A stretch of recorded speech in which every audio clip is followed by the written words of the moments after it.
nombre del Padre, del Hijo, del Espíritu Santo. Amén. Amén. Bendito Señor, gracias te damos, Rey Eterno, por todo lo que tú nos has dado en este bendito día. Te pedimos encarecidamente que al llegar la noche y estar reunidos para escuchar tu palabra, tu Espíritu Divino se derrame sobre nosotros, que podamos abrir nuestra mente y nuestro corazón a lo que tú nos tienes preparados esta noche. En tus manos nos encomendamos y todos te pedimos que tengas piedad y misericordia de nosotros. Amén. En el nombre Amén. del Padre, del Hijo, del Padre, Hijo, Espíritu Santo. Amén. Amén. Amén. Muy bien, hermanos, vamos a dar inicio a este momento.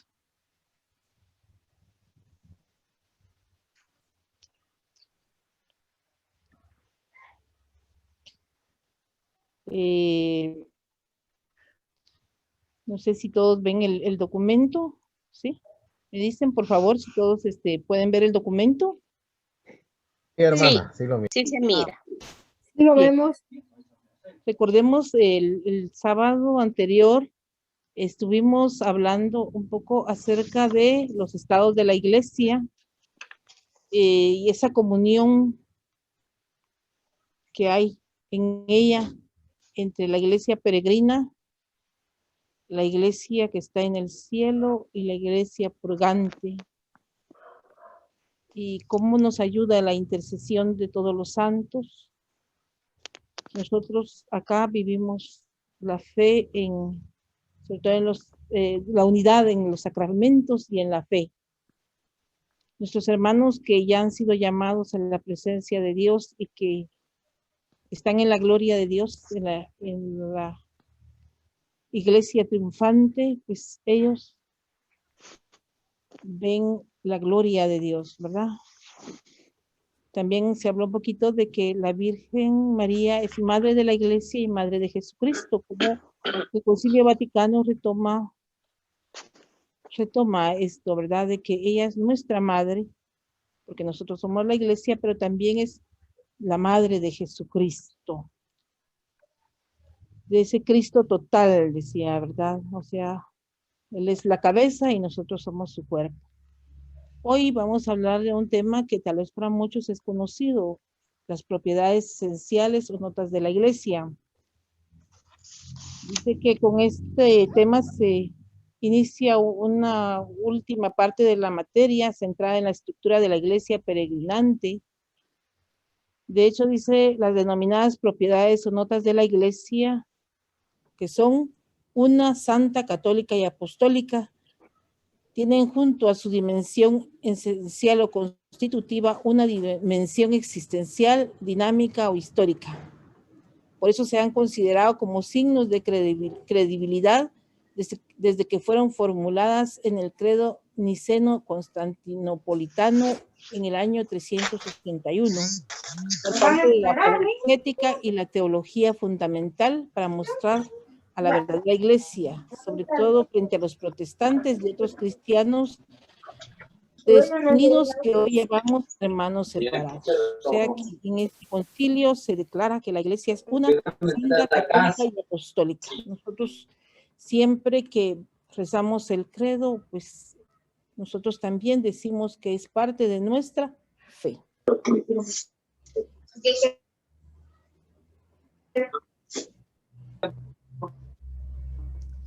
Vamos ahora a entrar a la introducción.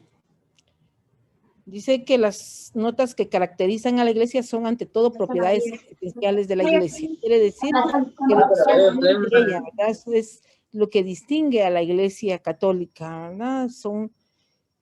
Están muy en su ser. Dinamizan, dice, su naturaleza. Se dan en todas las fases de la iglesia, también en la iglesia peregrina, como signos del misterio de la iglesia. Solo pueden percibirse plenamente desde dentro de la fe. Si bien desde fuera pueden suscitar cierta admiración, por otra parte hay que tener en cuenta que las notas se entienden bien solamente en el conjunto de la vida de la iglesia y de los cristianos. Nosotros sabemos que los que hemos sido llamados a la iglesia católica, para nosotros es muy normal decir que Jesucristo fundó una única iglesia, ¿verdad? Encontramos en aquel pasaje de San Mateo cuando él le dice a Pedro, tú eres Pedro y sobre ti edificaré mi iglesia. No dice mis iglesias, sino mi iglesia. Entonces es santa porque nosotros sabemos que el fundador de la iglesia es el mismo Jesucristo. Es católica porque es universal y es apostólica porque Jesucristo la fundó sobre la base de los apóstoles.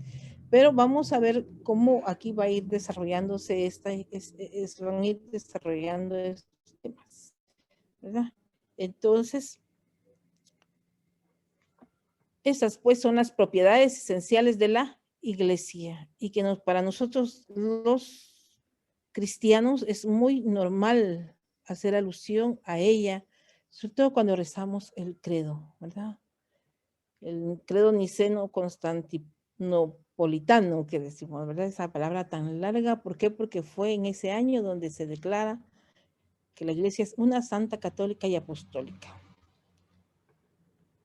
Dice la Lumen Gentium en el numeral 8, esta es la única iglesia de Cristo, de la que confesamos en el credo que es una, santa, católica y apostólica.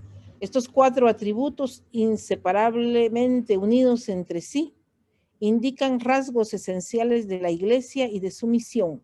La iglesia no los tiene por ella misma, es Cristo por el Espíritu Santo que da a la iglesia el ser una, santa, católica y apostólica, y Él es también quien la llama a ejercitar cada una de estas cualidades. Sabemos de que la iglesia es un instrumento en las manos de Dios, hermanos, así como el labrador necesita de un asadón, necesita tal vez de maquinaria, necesita de una hoz, dependiendo del momento de la cosecha en que se encuentre, que le sirven para un fin. Igual la iglesia es un instrumento en las manos de Dios. Entonces, todos estos atributos le vienen del mismo Cristo, del mismo Espíritu Santo. Dice, solo la fe puede reconocer que la iglesia posee estas propiedades por su origen divino. Sabemos que hay mucha controversia, ¿verdad? Sobre todo, como decía al principio, con nuestros hermanos separados, quienes argumentan un montón de cosas que sabemos nosotros no son verdad, pero por eso es necesario que nosotros conozcamos el porqué de estas notas, de quién le vienen. Estas notas inseparables entre sí, estando como una en la otra, por eso se habla de una circunmisión o mutua interioridad entre ellas. Cada una de ellas es don, decir que es fruto de la acción de Cristo y del Espíritu Santo. Y tarea, dice, porque es tarea nuestra o de todos los cristianos vivir estas notas de la iglesia, estas propiedades de la iglesia, hacerlas vida.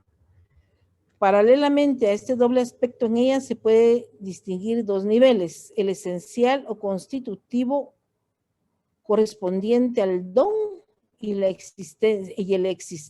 existencial histórico dinámico o del sacramentum, correspondiente a la tarea con la que colaboran los hombres. El esencial, como decíamos, viene de Jesús, viene de Dios, viene de Jesucristo, viene del Espíritu Santo. Y el histórico dinámico, ahí entramos nosotros.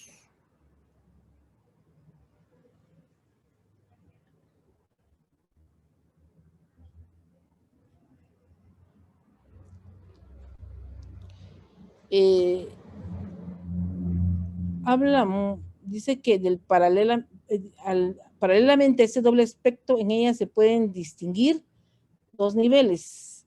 Este esencial, como decíamos, y lo ejemplifica muy bien cuando San Cipriano habla de la túnica de Cristo, de la que nos habla el Evangelio de San Juan en el momento en que él va a ser crucificado, que era una túnica que no tenía costura, que era una túnica de una sola pieza de arriba a abajo. esto nos dice, ¿verdad? Que la iglesia es una iglesia indivisible, es una iglesia única, ¿verdad?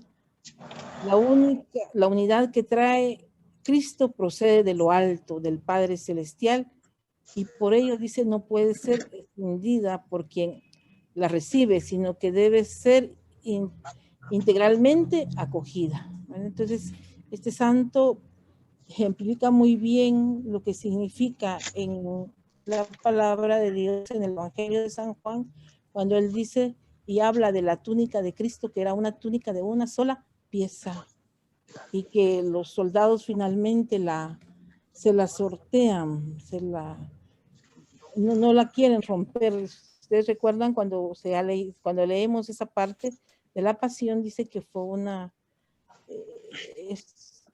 les dio como pena, ¿verdad? Pero no era eso, sino que era el significado tan grande, ¿verdad? De que ya Jesucristo estaba hablándonos de esa iglesia que nace de su costado abierto. Unidad constitutiva u ontológica de la iglesia. Ahorita vamos a hablar de la unidad de la iglesia, o sea, de la primera nota de la iglesia. Nosotros cuando rezamos el credo decimos en una sola iglesia santa, católica y apostólica, ¿verdad? Pero hacemos referencia a la unidad de la iglesia. La iglesia dice, es una porque procede de la Trinidad única a través de Cristo, su fundador, y el Espíritu Santo, su principio de vida. Así dice la carta a los Efesios en el capítulo 4, versículo del 4 al 6. ¿De quién procede la iglesia? Procede de la Santísima Trinidad a través de Cristo, que fue quien la fundó, y el Espíritu Santo, que es el que la vivifica. La unidad de la iglesia implica dos aspectos inseparables, unicidad e indivisibilidad. Hay diversas imágenes de la unidad de la iglesia.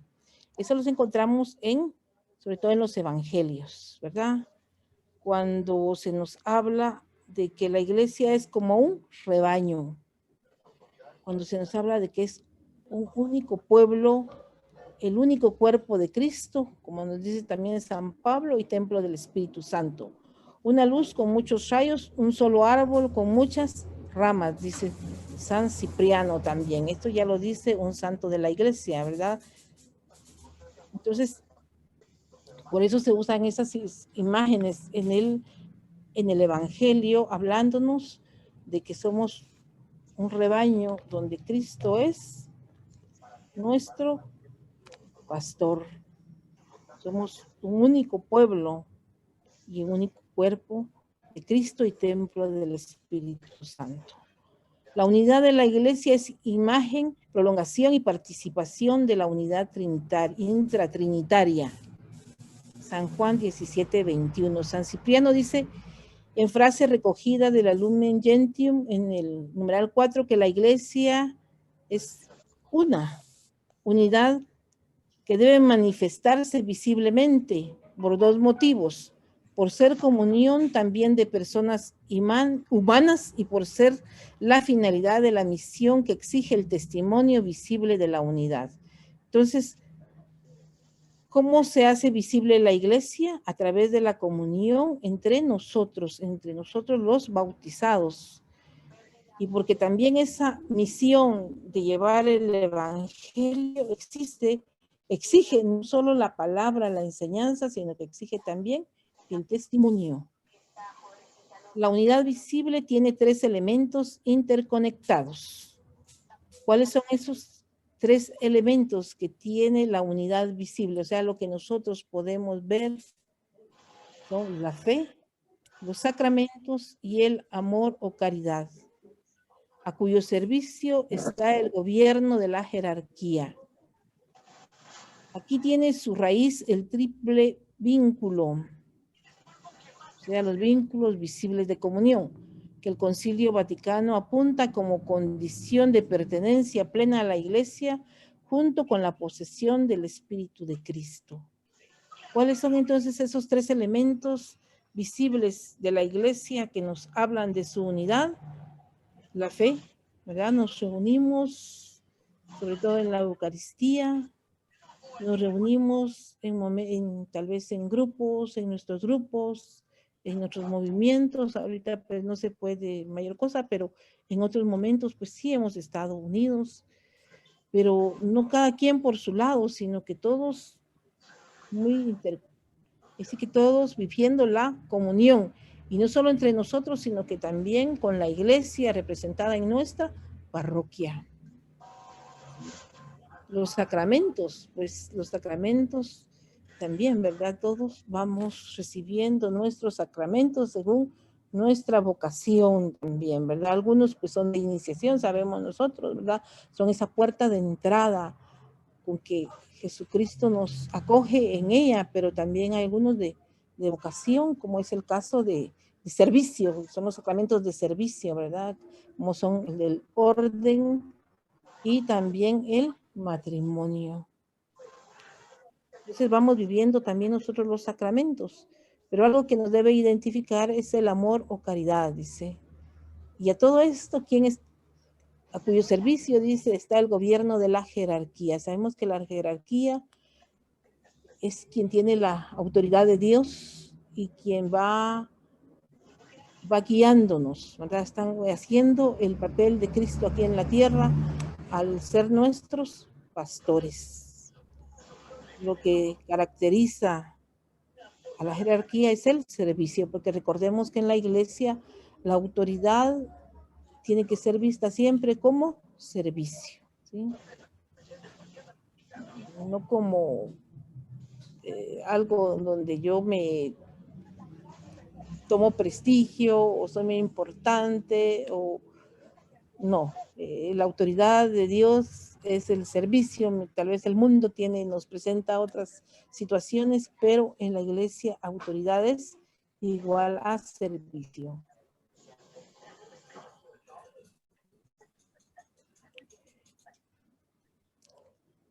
Dice, la unidad no significa uniformidad, sino que implica la diversidad de tradiciones en la teología, en la liturgia, en la piedad y en la disciplina de la vida cristiana, ¿verdad? Unidad, hay interdependencia de todos sus miembros en la iglesia, pero eso no significa que todos tenemos que hacer lo mismo y que ser iguales todos, como que fuéramos una fábrica, no, ¿verdad? El Señor nos hizo únicos e irrepetibles y también nos dio diferentes carismas, y de acuerdo a ello, pues también se va edificando la iglesia.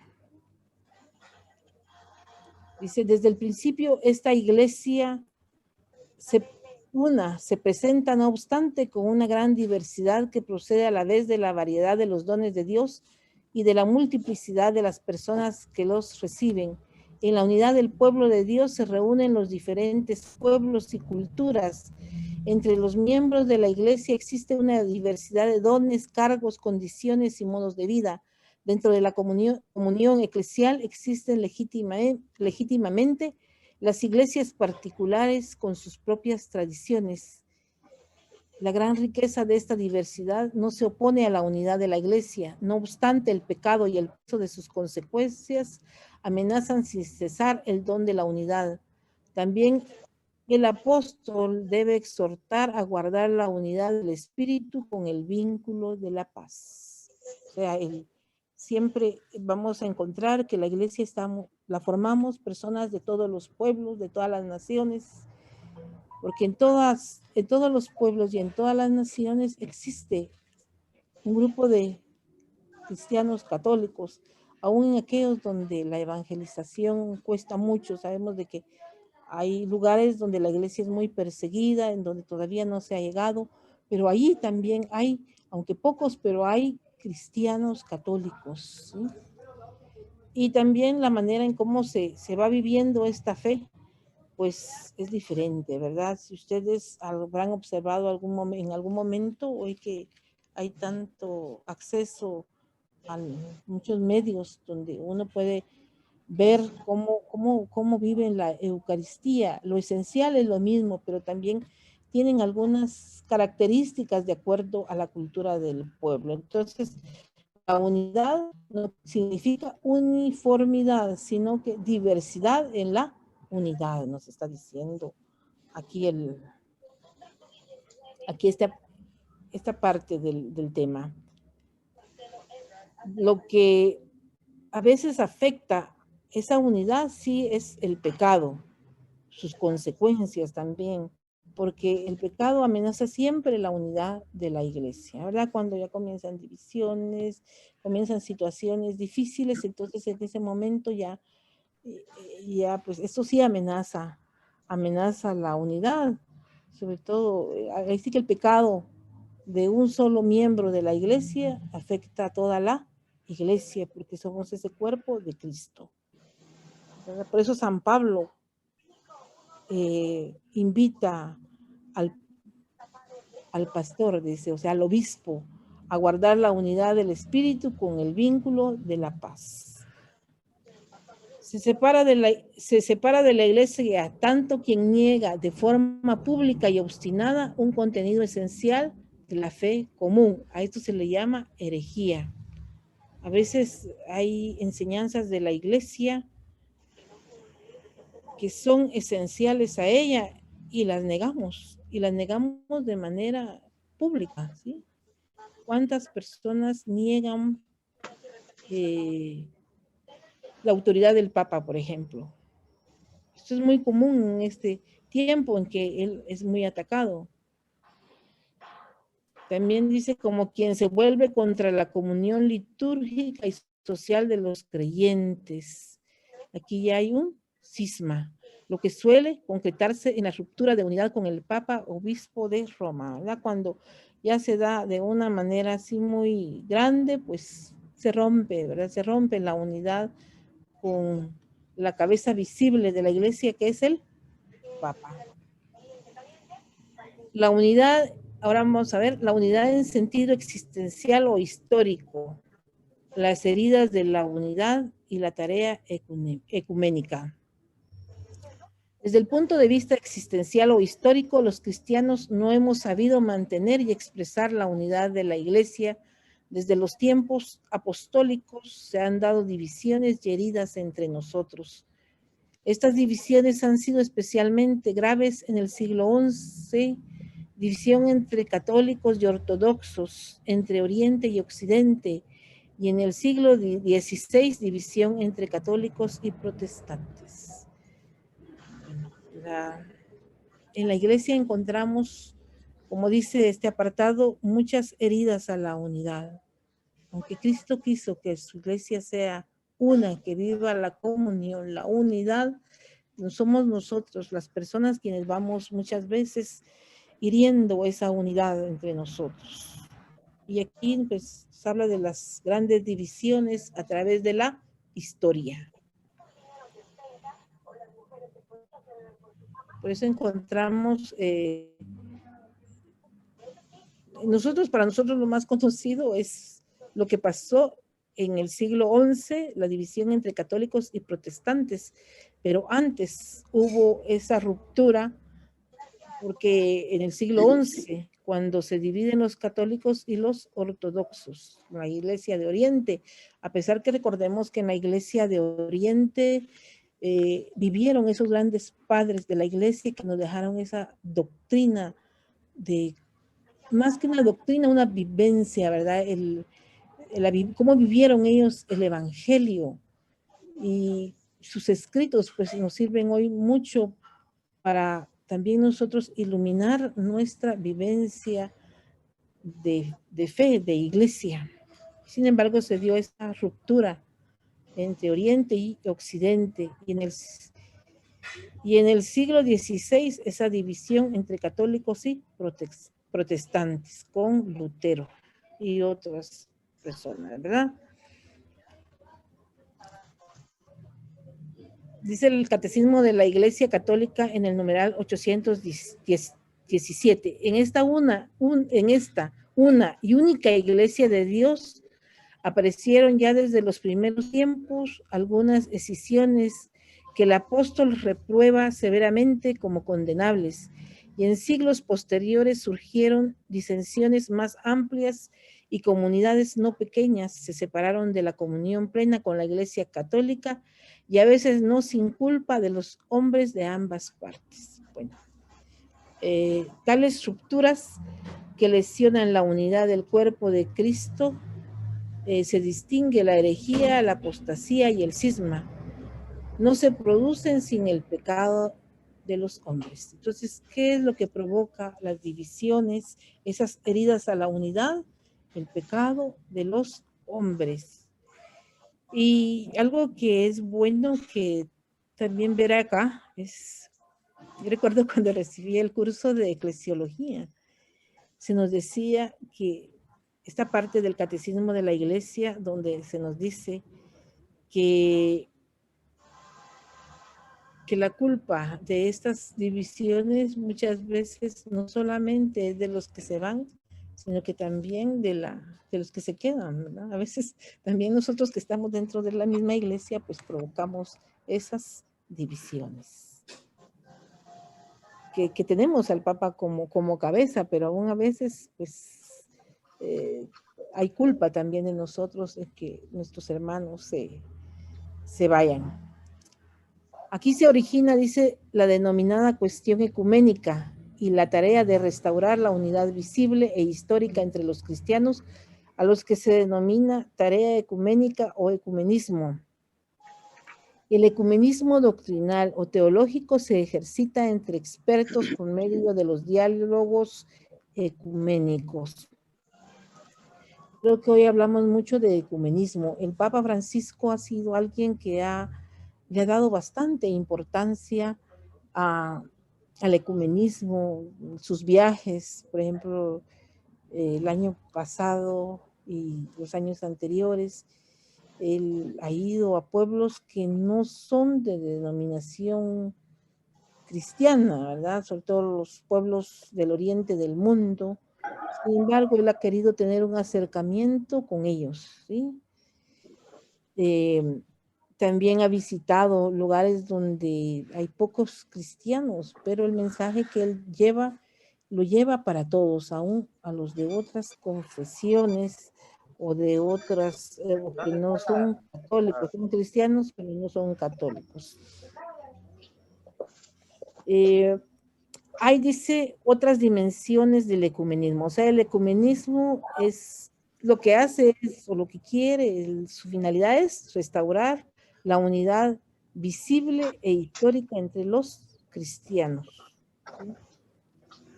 Nosotros aquí tenemos mucha situación, mucho bombardeo nosotros de las sectas. Sin embargo, hermanos, también tenemos que ser prudentes, tenemos que a veces pues se vuelve un problema cuando estamos ante ellos. No, hay que hablarles con la verdad, sí, pero con mucho amor, ¿sí? Hay otras dimensiones del ecumenismo, dice, dimensión institucional, que se refiere a las relaciones entre las autoridades de la Iglesia Católica y de las distintas confesiones cristianas. Ahí es propiamente, ¿verdad?, la alta jerarquía, en este caso el Papa, ¿verdad?, los obispos.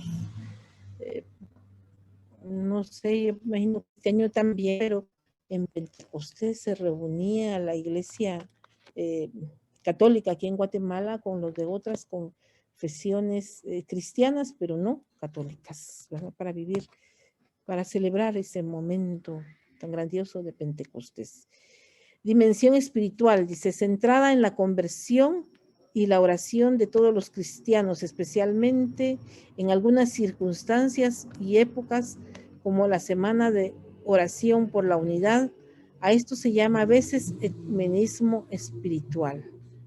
Yo he escuchado muchos llamados en este momento que vivimos de pandemia tan difícil para el mundo, en que se han pedido no solamente a los cristianos católicos, sino que también a los cristianos protestantes, como les llamamos, que nos unamos en oración para pedirle al Señor que esta situación pues cambie, ¿verdad?, por su misericordia, pedirle misericordia a Dios. Y yo creo que es muy bueno también, ¿verdad?, unirnos en esa oración, ¿verdad?, desde nuestra fe.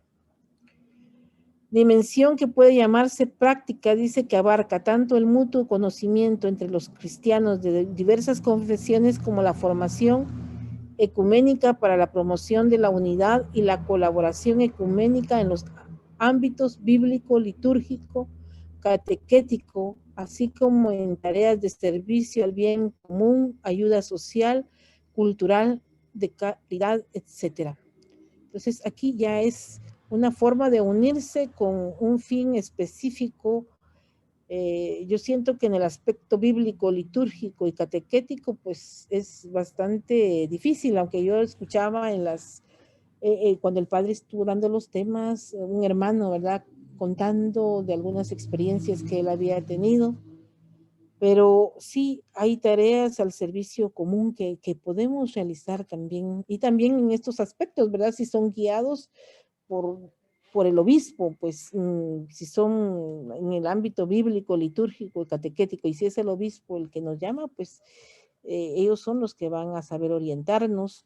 Yo recuerdo hace como 3 años, tal vez, cuando estaba el problema fuerte de que querían aprobar el aborto aquí en Guatemala y que hubo una caminata a la catedral metropolitana, y yo recuerdo que fuimos muchas personas de las parroquias de aquí de la Vicaría de Zacatepeques, pero ya nos encontramos también con muchos hermanos separados de algunas iglesias, ¿verdad?, protestantes, también en esa caminata.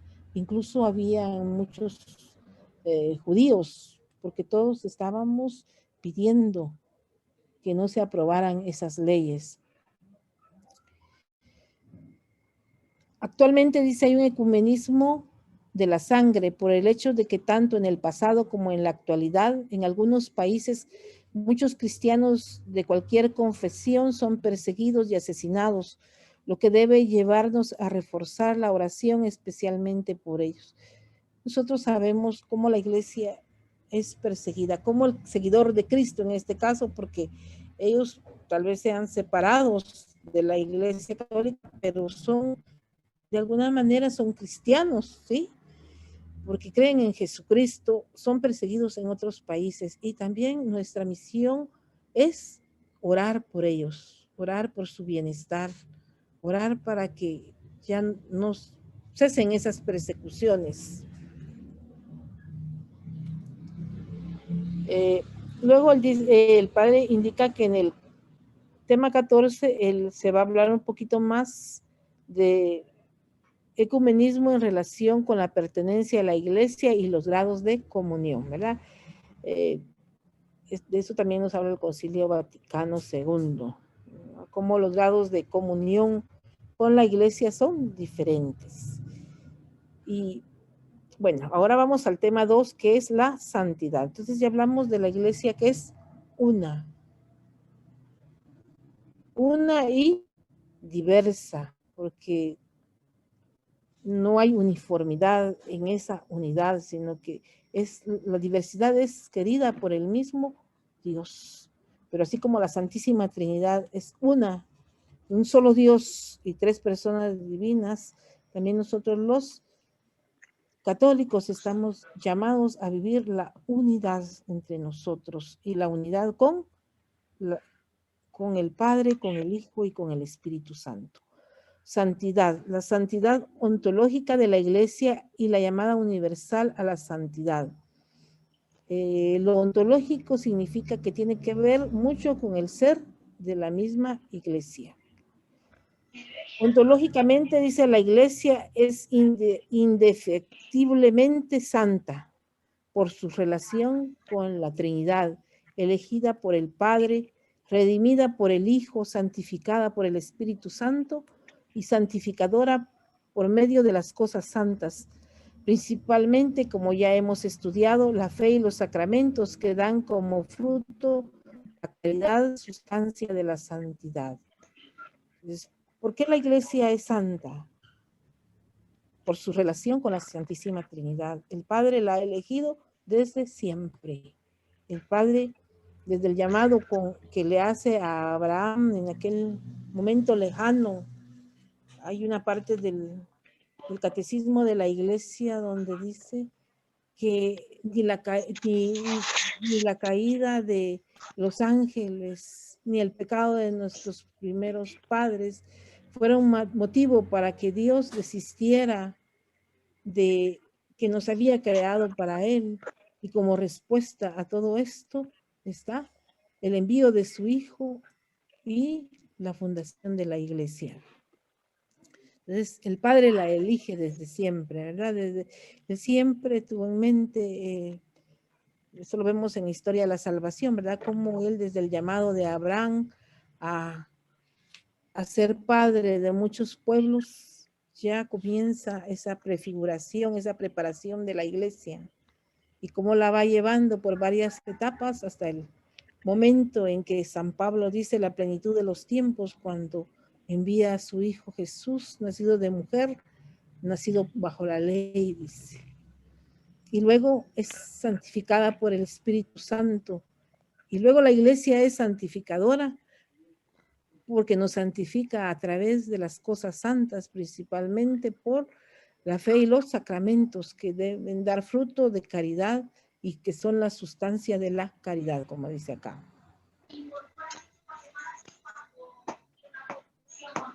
Dice el Lumen Gentium en el numeral 40, porque la iglesia es santa. En este sentido, los cristianos pueden llamarse santos o santificados, no porque lo sean de modo perfecto, sino porque están llamados a hacerlo por el bautismo en virtud de los méritos de Cristo. Creo que eso es, a veces es motivo de controversia, ¿verdad? Para algunas personas. Pero ¿por qué nos llamamos santos? Porque hemos sido santificados, ¿sí? Y hemos sido llamados hacerlo por el bautismo y también por los méritos de Cristo, no por nuestros propios méritos, sino por los méritos de Cristo es que se nos puede llamar que somos santos o santificados, ¿verdad? Porque el bautismo nos santifica. Un niño antes de ser bautizado no es hijo de Dios. Nosotros sabemos que es solo criatura de Dios, pero que el bautismo también lo limpia, ahí sí decía un padre en una ocasión que cuando un niño es bautizado, ustedes están llevando un niño santo a su casa. ¿Por qué? Porque a este niño se le ha quitado el pecado original. La llamada universal a la santidad es personal y eclesial, es única y universal, no es propia solo de una élite, sino que también es para todos los cristianos que se santifican en la vida ordinaria. La santidad, dice, no es idea ni un sentimiento, sino una participación en la vida divina por la gracia. Es personal y a la vez se da y se desarrolla en el cuerpo místico de la iglesia. Entonces, por eso se nos dice que la llamada universal a la santidad es personal y es también eclesial. Dice el Señor, sean santos como mi Padre es santo. Es un llamado no solo personal, sino que también un llamado eclesial, o sea, un llamado a la iglesia universal. ¿Y cómo nos santificamos? Pues nos santificamos en las cosas pequeñas, ¿verdad? En la vida ordinaria. También algo que recalca aquí no es ni una idea, ni un sentimiento, sino que la santidad es por la participación en la vida divina. ¿Y cómo participamos nosotros de la vida divina? A través de la gracia, esa gracia santificante que hemos recibido en el bautismo y que muchas veces la perdemos por el pecado, pero que la podemos nuevamente retomar, si el Señor nos la vuelve a dar, más bien la podemos recibir a través del sacramento de la penitencia. Por su dimensión personal y eclesial, la santidad tiende a reflejarse en la conducta y en la vida, sobre todo mediante la caridad y la misericordia, y promueve el humanismo más pleno. Por todo ello es un fuerte signo de credibilidad. ¿Cómo hacemos nosotros creíble la santidad? La hacemos a través de la caridad y la misericordia, el servicio también, ¿verdad?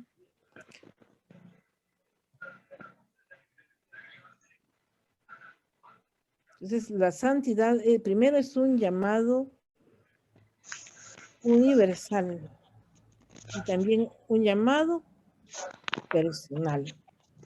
La santidad en la historia, dice, santidad y pecado en la iglesia.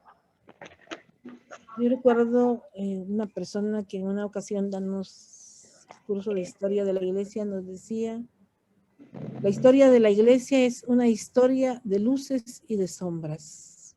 De luces porque es luz quien la ha fundado. Jesucristo es la luz del mundo, como dice San Juan. Pero los hombres muchas veces, hablando de hombres y mujeres, pues buscamos esa luz a través de nuestro pecado. Entonces también es una historia de santidad, porque santo es fundador, pero también de pecado, porque pecadores somos quienes la formamos. Dice, desde una perspectiva existencial o dinámica, la santidad de la iglesia es solo incoada, santa y siempre necesitada de purificación. Así lo dice este documento de la Lumen Gentium en el numeral 8.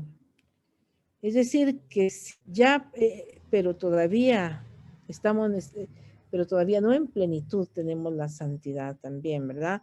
Entonces, es santa, pero la iglesia siempre está necesitada de purificación. La iglesia, en efecto, ya en la tierra se caracteriza por una verdadera santidad, aunque todavía imperfecta en sus miembros. La santidad perfecta está todavía por alcanzar. Todos los cristianos de cualquier estado o condición están llamados, cada uno por su propio camino, a la perfección de la santidad, cuyo modelo es el mismo Padre. Por eso Jesús dirá, sean santos como mi Padre es celestial, es santo.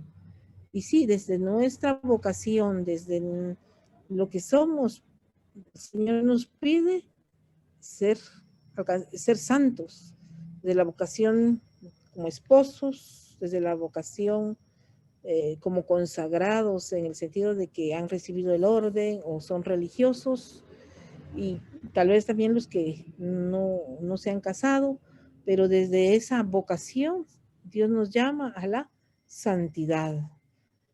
Estamos por eso llamados, dice, cada uno por nuestro camino a la perfección de la santidad, cuyo modelo lo tenemos en el mismo Padre.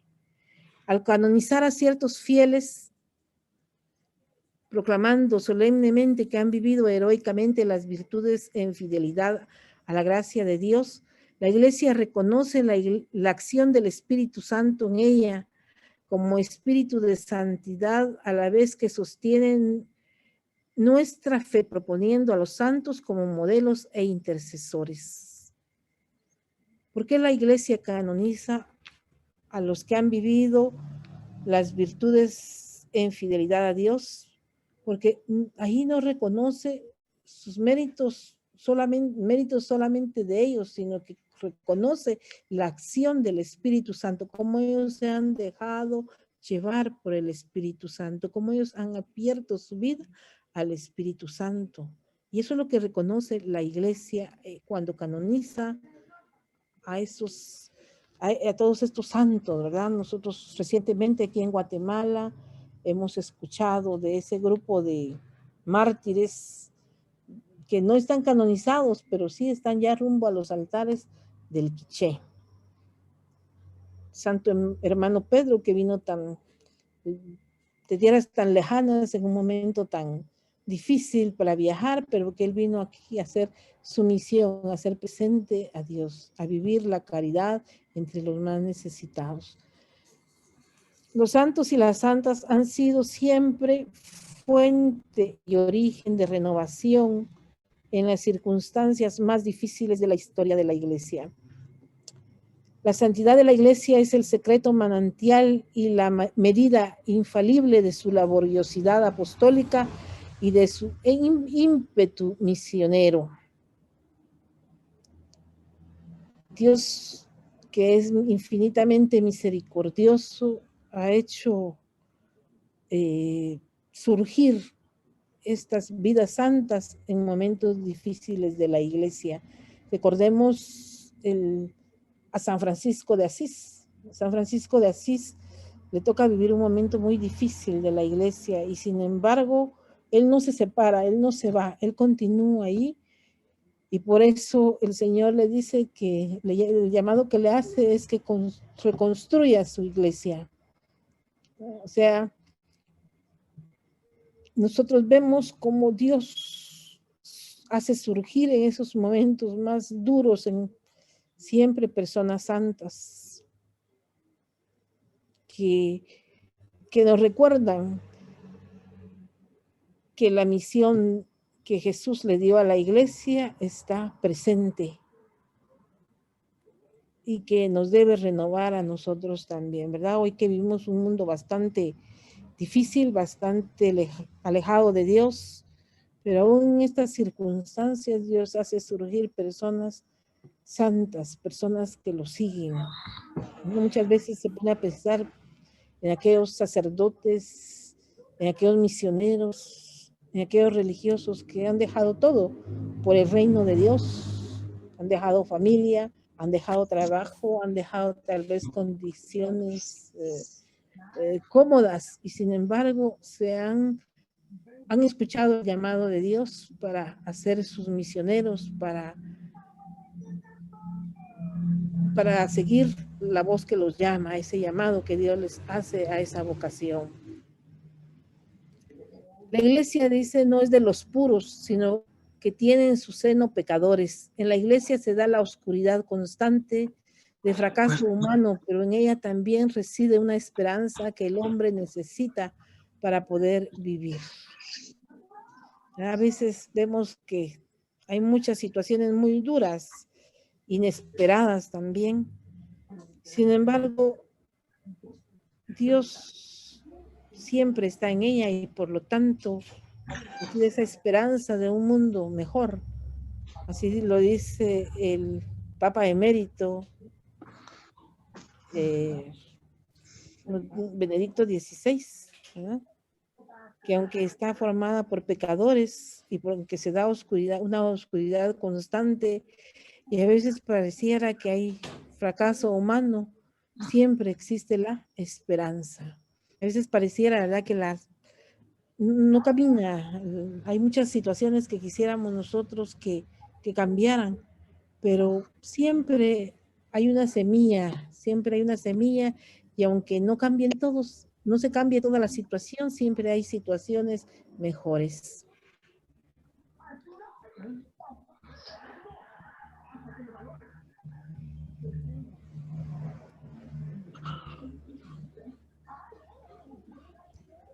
Pueden, dice, señalarse 3 manifestaciones de esta realidad.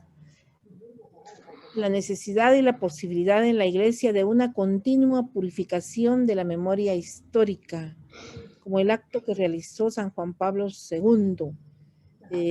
Nosotros recordemos que San Juan Pablo II, cuando vino a Santo Domingo, ahí pidió perdón por todos los abusos que se habían cometido durante la conquista de América, ¿verdad? Porque la iglesia también reconoce, ¿sí? Reconoce que también se equivoca, pero también reconoce que es portadora de esa misión que Cristo le ha encomendado. La edificación de la iglesia por la santidad, dice. Los santos son los que más o propiamente hacen la iglesia por la fe, los sacramentos y la caridad como comunión de verdad, vida y caridad. ¿Cómo se edifica la iglesia por la santidad? A través de la fe, a través de los santos, los sacramentos y la caridad. Esto nos da una comunión de vida, verdad y caridad. Y luego dice la contribución de los laicos a la vida y a la misión de la iglesia. Como venimos señalando y explicando, más tarde dice, y más detenidamente, la santidad tiene continuas y positivas exigencias del sentido eclesial y de compromiso. O sea, nosotros también nos debemos de sentir comprometidos y saber que como laicos también debemos de contribuir en ella, viviendo también la santidad. Ahora entramos a lo que es la catolicidad. La catolicidad ontológica de la iglesia. Ontológicamente, la iglesia es católica, la iglesia es católica, quiere decir que está dotada con la plenitud de los medios de salvación. ¿De qué está dotada la iglesia? De los medios de salvación. A la vez, el término católico, catholón, significa según el conjunto o lo universal, por contraposición a lo particular, o sea, que se refiere a la universalidad de la iglesia. Hay dos sentidos, dice, complementarios de catolicidad. Cuantitativo, que se refiere a la parte geográfico o material, que nos habla de la extensión de la iglesia, más común, dice, en los padres de la iglesia, que estudiaremos como dinámico o histórico. Y cualitativo, plenitud de los medios. ¿Cuál es el sentido cualitativo? Los medios son la fe y los sacramentos.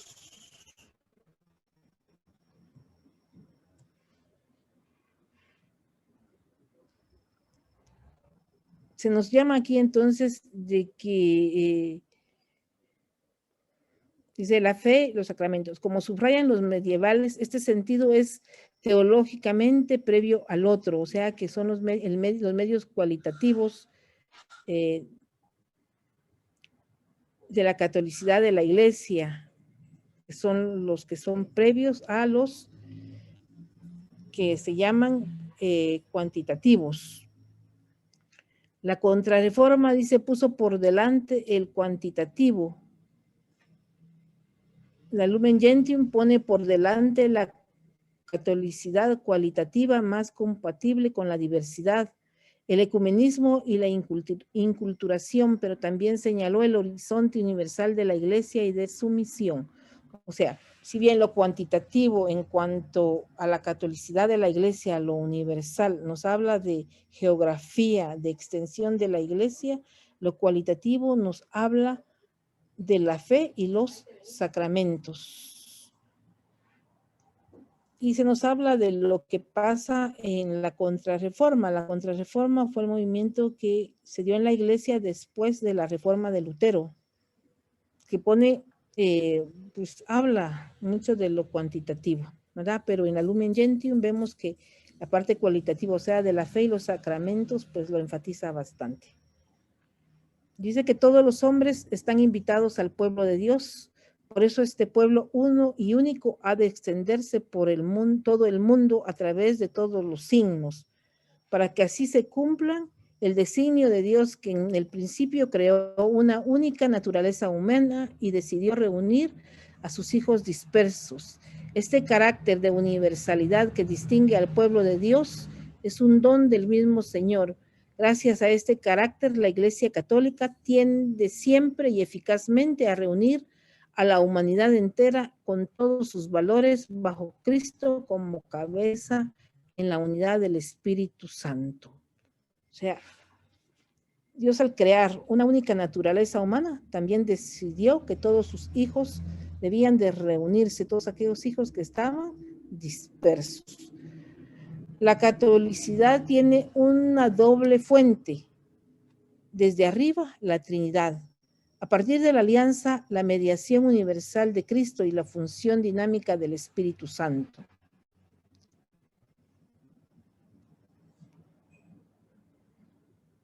Entonces, la catolicidad tiene esa doble fuente. ¿De quién? Por un lado, de la Santísima Trinidad, que es la que ellos llaman desde arriba. ¿Por qué? Porque Jesús vino a hacer una alianza definitiva, pero también universal. Cristo es el mediador entre nosotros y el Padre, y por la función dinámica del Espíritu Santo. Y desde abajo dice la naturaleza humana. La catolicidad se va dando en un espacio, el cosmos que el hombre va transformando, y en un tiempo, la historia que Cristo va llenando. De nuevo, eso tiene que ver más con el segundo sentido que veremos ahora. Entonces, las dobles fuentes de la catolicidad son, desde arriba, la Santísima Trinidad, y desde abajo, nuestra naturaleza humana, que vivimos en un tiempo, en un momento determinado de la historia. La catolicidad de la Iglesia. Como ya hemos señalado, la catolicidad entendida en sentido dinámico o histórico equivale a decir que la Iglesia es católica por ser enviada a todo el género humano. Entonces, ¿por qué es católica la Iglesia? Porque fue enviada a todo el género humano. La catolicidad se realiza históricamente por el encuentro entre la acción de la Trinidad y la colaboración de los hombres. ¿Cómo se realiza históricamente? Porque hay un momento de encuentro que se da entre la Santísima Trinidad por su acción y la colaboración de los hombres. Por eso es bien importante, ¿verdad? Ese encuentro nuestro con el Señor, ¿verdad? Mucha gente ha sido bautizada, pero no ha tenido ese encuentro personal. Y cuando se da ese encuentro personal, que se da en un momento determinado de su vida, pues le encuentran un sentido muy grande a su fe y encuentran a tener ese seguimiento, ese discipulado a Cristo.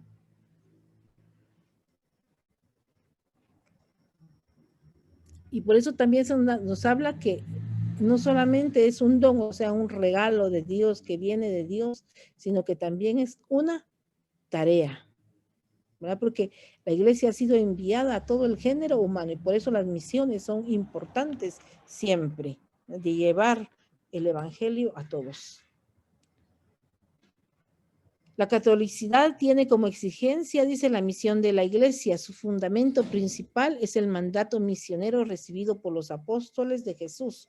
¿Qué dice San Mateo 28, 19, 20? Vayan por todo el mundo y prediquen el evangelio y bautícenlos a todos en el nombre del Padre, del Hijo y del Espíritu Santo. Su fuente y motivación últimas es el amor eterno de la Trinidad por los hombres. ¿Dónde encontramos esa fuente y motivación para esta misión católica? En el amor eterno que nos tiene Dios. Ahora vamos a entrar a la apostolicidad, la apostolicidad ontológica de la Iglesia. La Iglesia es apostólica por estar edificada sobre el fundamento de los apóstoles, porque guarda el depósito de la revelación y pervive por la sucesión apostólica. De ahí cabe distinguir tres niveles inseparables de la apostolicidad.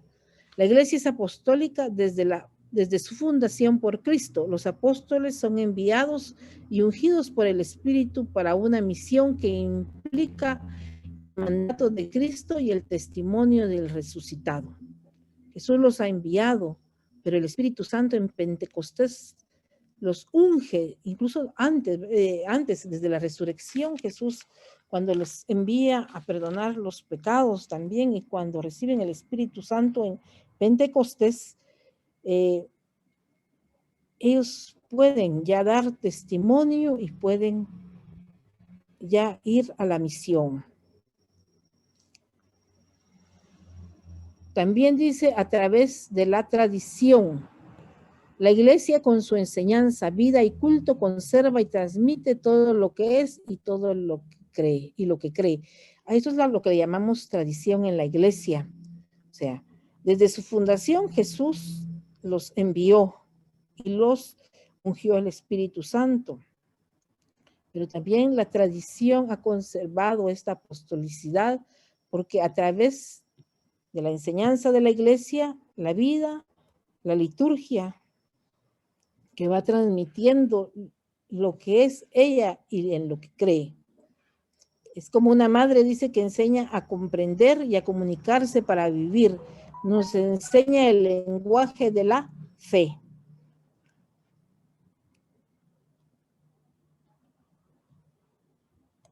La permanencia del oficio apostólico por la sucesión.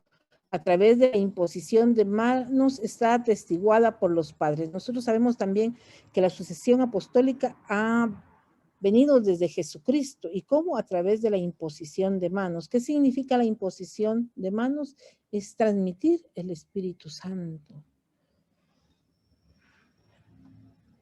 Ahora entramos a la apostolicidad dinámica o histórica. Dinámica o históricamente, la misión de los obispos sucede a la de los apóstoles. Entre los varios ministerios que desde los primeros tiempos se vienen ejerciendo en la iglesia, según el testimonio de la tradición, ocupa el primer lugar el oficio de aquellos que, ordenados obispos por una sucesión que se remonta a los mismos orígenes, conserva la semilla apostólica.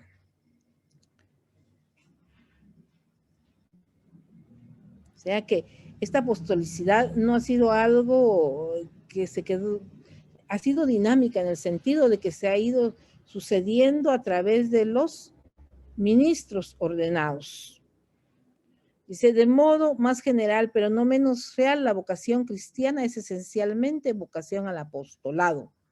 Nosotros que somos el cuerpo místico de Cristo, nos dice aquí, también estamos llamados al apostolado. ¿Y qué es el apostolado?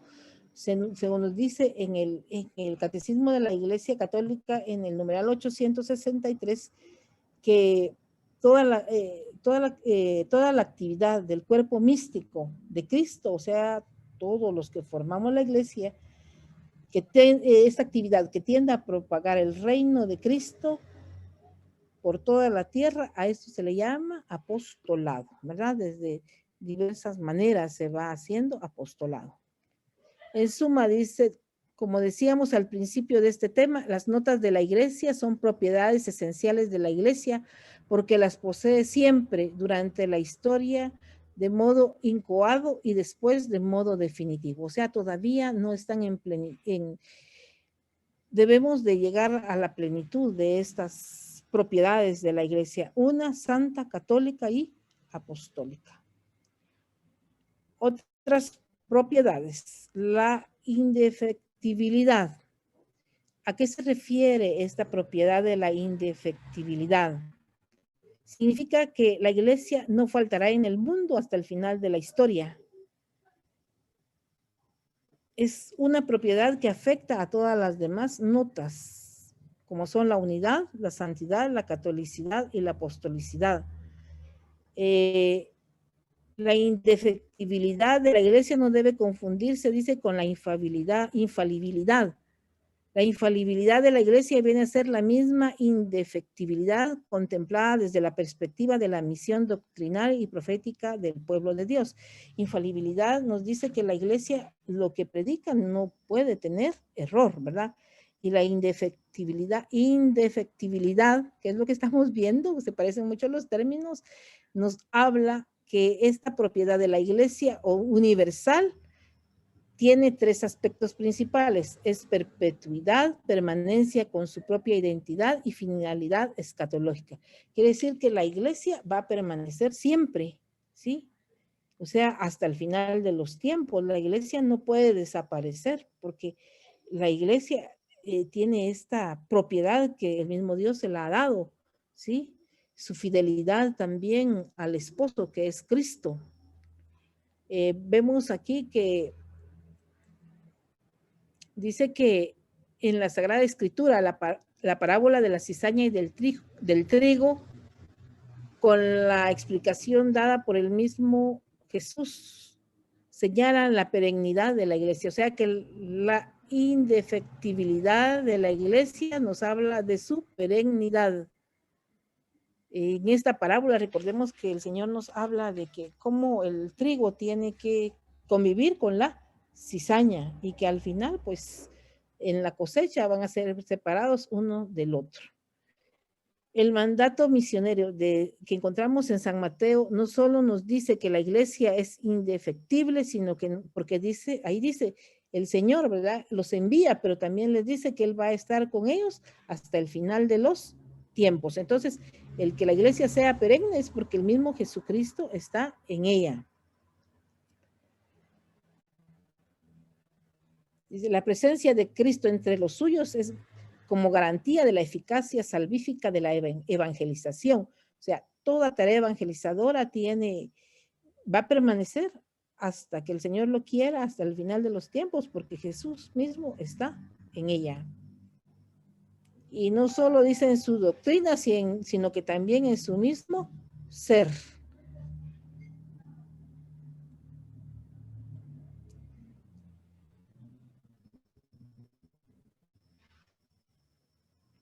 Los padres de la iglesia, desde San Ignacio de Antioquía a San Agustín, confiesan que la iglesia es indefectible, a veces afirmándolo, otras veces dice, mostrando su fundamento cristológico. La iglesia no puede faltar porque Cristo no falta, o sea, la iglesia no puede desaparecer. A eso es a lo que llama o de eso es lo que nos habla esta propiedad. La iglesia no va a desaparecer, porque aunque haya problemas, haya tormentas, tempestades, haya lo que haya, la iglesia va a permanecer hasta el final de los tiempos.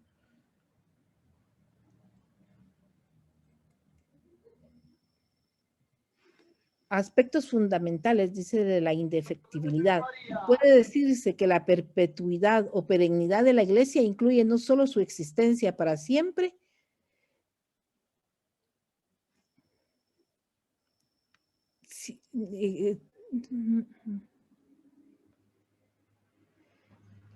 la iglesia no perecerá jamás, dice, permanencia en el ser, no cometerá error, aspecto de infalibilidad, subsistirá como Cristo la ha querido, sin sufrir cambios sustanciales. Más aún, pase lo que pase, la iglesia llegará al fin a su meta.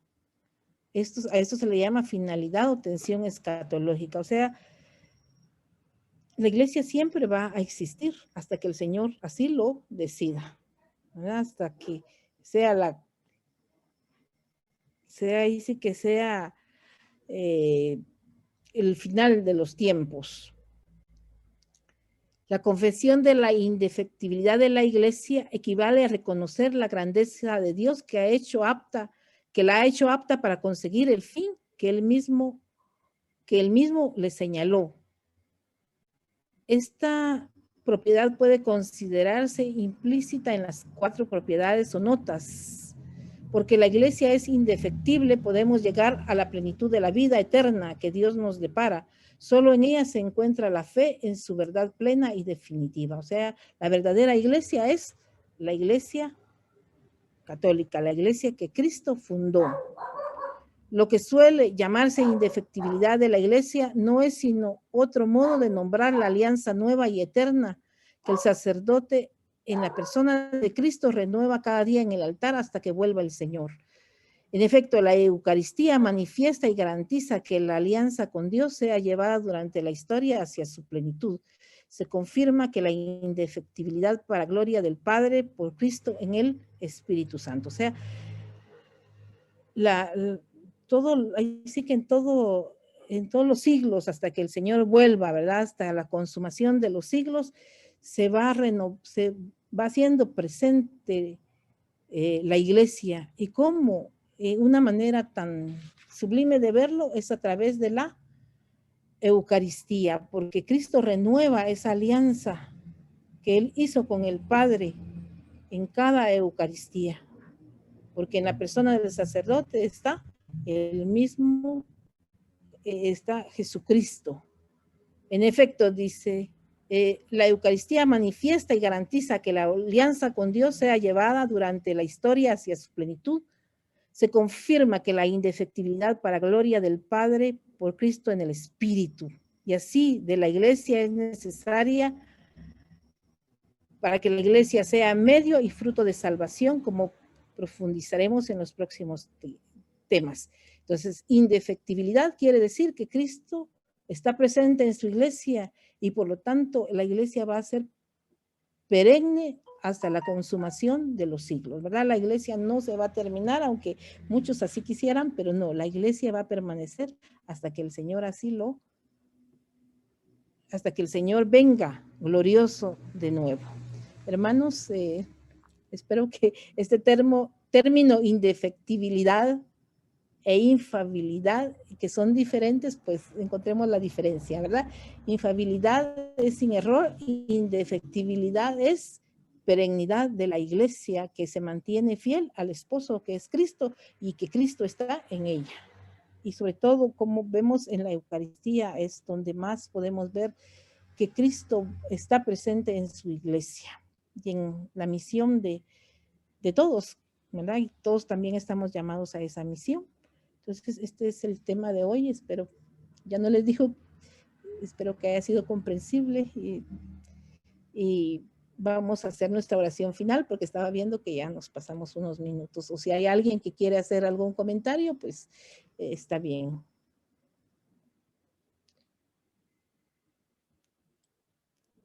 ¿No? Bueno, entonces vamos a hacer nuestra oración final.